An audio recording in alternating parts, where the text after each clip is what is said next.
Today we are going to explain a sci-fi action thriller movie called Star Trek First Contact. Spoilers ahead, watch out, and take care. The film opens with Captain Picard having horrific visions of his past where he is being held captive by the Borg, an evil alien organization. In the present, Captain Picard receives a message from Admiral Hines, who alerts him of an invasion of the Federation, which is presumably being made by the Borg. Picard has been dreading this moment for the past 6 years since he knows the Borg cannot be stopped. This time Captain Picard gets into a meeting with his team, where he reveals that the Borg will be invading the Federation borders in less than an hour through their hyper-advanced spacecraft. In the meeting, the team suggests that they should take matters into their hand since they have the most advanced spacecraft known to Maya. Besides, they've been preparing for tragedies like this for over a year. The card commands everyone to focus on patrolling the neutral zone since that's what they've been assigned, and informed them to let the Starfleet take care of the Borg invasion situation. As per the Starfleet's command, Admiral talks to Picard in person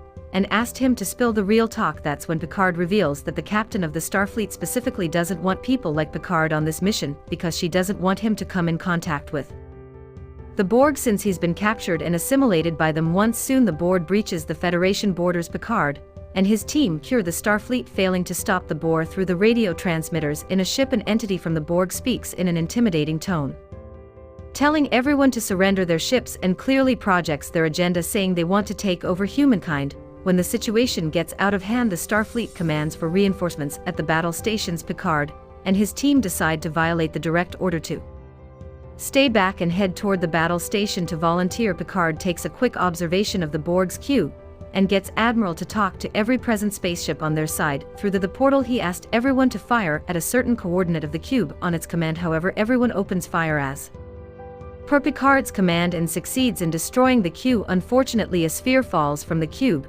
and heads toward the Earth. Agent War from Enterprise E also joins Picard after successfully destroying the cube. Sooner, lieutenants figure out that the sphere is creating a temporal vortex while it's headed toward the Earth. Since they were following the sphere, they got caught in the same temporal wake where they sense the Earth has been assimilated by the Borg. Agent Dina asked as to why they have not been turned if the entire history has been changed by the Borg. Lieutenant figures out that the temporal wake has somehow protected them from the changes in the timeline. Picard commands Lieutenant Hawk to keep chasing the sphere through the vortex before it collapses on Earth. A drunkard man named Zephyr, his pilot partner Lily, notice a weird movement in the stars which turns out to be an econ attack. Lily started running towards the Phoenix for ship so that she could fight the attacks. In the meantime, Hawk report towards the current state. By looking at the astrometric readings, they found out that they have entered simulation Earth in the mid-21st century. Their devices pick up radioactive isotopes that showed that they have arrived 10 years after the Third World War. More than 600 million people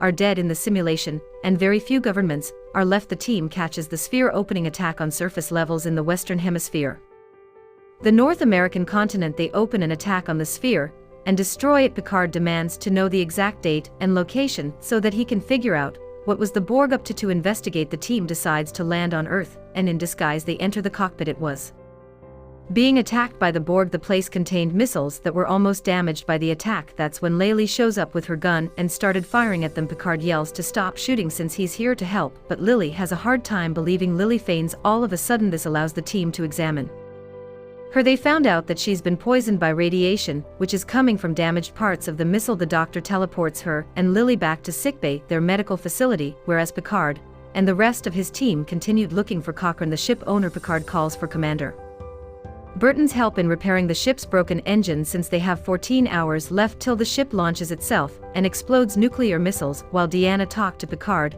and Data about the possibility of Cochrane's death, two of the workers on Deck 16 die under mysterious circumstances. Picard quickly senses that and heads towards Worf, who is the head of their security. After finding a strange rise in the level of humidity in the temperature, Picard realizes that the Borg has breached the ship. He commands to seal Deck 16 and get security teams on high alert. Picard understands the Borg's move to comprehend the Enterprise ship and to assimilate the entire Earth, so he prepares to stop them. Soon the team realizes that the Borg is trying to get into their system through Deck 16 computers, so they get Data to put in an encryption code to save the main computer. On the other hand, the Doctor wakes Willie up. They just discover that Board 20 has breached their deck, so they escape through vents. Midway, Lily picks another path and runs away. Captain Picard prepares the team and talk Strategies to stop the Borg, who have presumably formed a central point in Deck 16 from where it will be controlling their activities outside Diana, and Wrecker find out Cochrane, who's a drunken lunatic running a bar in Diana,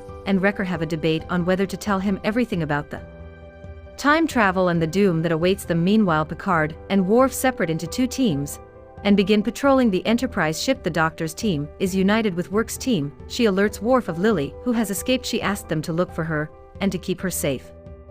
Picard and Worf finally reunited the central point and try to get through the door that has been closed by the Borg. The Turn Enterprise people show up and open an attack. At first, Worf and his team greatly killed them one by one, but the Borgs become adaptive and the shooting stops affecting them. While fighting, Data gets captured by the Borgs, and they took him behind the door. Picard manages to escape from there but gets in trouble when Lily finds him and threatens to kill him if he doesn't lead her out of there. Data finds himself tied and about to be operated on. Meanwhile, Deanna and Riker convince Cochrane that they're from the future and have come to stop the alien attack. They asked Cochrane to continue his warp flight tomorrow before 11 so that it can create a challenging image of the Earth in front of the aliens that will be passing through their solar system for surveillance purposes. They believe the warp flight is the only way to intimidate the aliens into backing out from destroying the Earth. Picard also tells Lily everything and connects with her over a ray gun for her survival. Lily joins hands with Picard. Data finally meets the Borg and alien play using a female body. As her host, Data becomes confused since he thought of the Borg as a phenomenon that controls figures and plagues them. She gives Data actual human-like skin. Both exchange their views on how they have the same motives of achieving perfection yet completely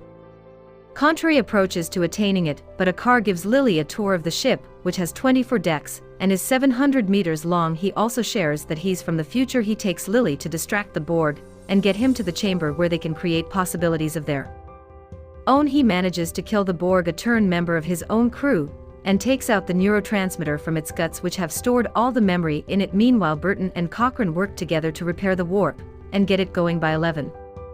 Picard and Lily reunite with Worf and the rest of the team. Worf breaks the news that half of their ship is being controlled by the Borg and most of their functions have been erupted. Picard talks about the neurotransmitter chip that he took out from the board, through which they find out that the Borg is attacking the past so that they can assimilate the future. On the other hand, Data, who has been turned into a human, tries to break free from the Borg, but instead gets seduced by the Borg and starts making out with her. Picard, Worf, and Hawk puts on their spacesuits and walk out of their Enterprise ship to see what the Borgs are up to. They are building a beacon to get connected with the Borg from the past. Meanwhile, Cochrane tries to escape from Star Trek, but they catches up with him and shot him when he denies to help them. Picard and his team try to hack into the systems that have been compromised by the Borgs, but they keep failing in the meantime. They shoot and take down a Borg who sees them. Worf and Hawk finally crack the code and get back into their systems, which allows them control of the beacon that the Borgs are working on. Sadly, one of the Borgs gets to Hawk. They turn in and throw him into space.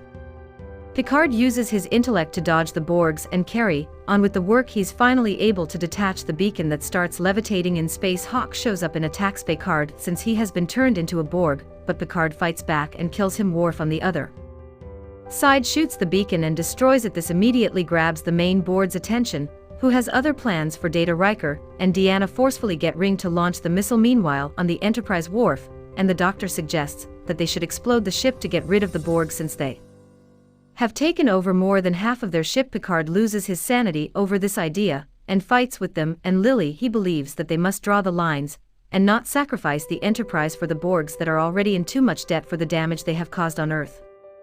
Cochrane, Riker, and Burton activate the missile launcher. However, there is a switch in Picard's behavior. He finally agrees on turning on the auto-destruction mode and evacuating the Enterprise. He enables a 15-minute silent countdown before leaving the ship on Dean's command. Cochrane launches the missile while he blows up, banging music on tape. He becomes extremely fascinated when they reach outer space. Meanwhile, Picard tells Lily his real intentions about not leaving his ship while it's in auto-destruction mode. He hands her a belonging and tells her to give it to Riker or Burton so that they get his message about staying out of history's way. He reveals that he owes a lot to his team, and now it is time he pays it off by seeking Data, who is being held captive by the Borg in Deck 16.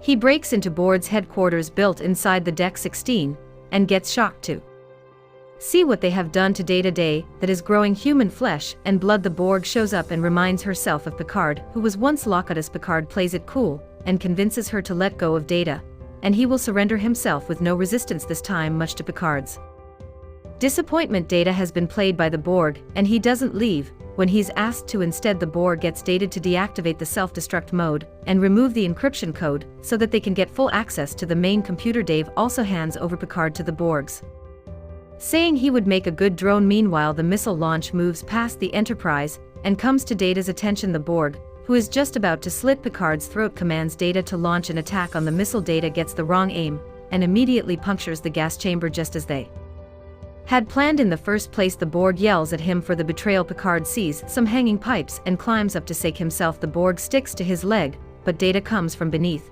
and takes her down, where she dies of the gas with her. All of her turn Borgs die too. Picard immediately turns off the gas pipe to see if Data is saved or not. He looks for him and finally finds him hiding in the back, where he has peeled off the flesh from his arm and a portion of his face. He reminisces about the Borg, saying he was tempted by her offer and had never felt this close to humanity the way she made him feel. By the end of the film, the aliens detect the warp ship's presence in space and decide to come down to Earth to meet the man who flew the warp. Riker and his fellow stayed at the back while Cochrane greets the alien with a firm handshake and makes peace with them. Lily and Picard unites and talks about how they envy one another for the people they are and have become. At last, Picard and his team teleport themselves back into the Enterprise, which was saved by Data. There they built technology to create another vortex which will take them to the 24th century to their present. Subscribe to see more videos like this, turn on notifications, and leave a like to help the channel out. Thank you for watching.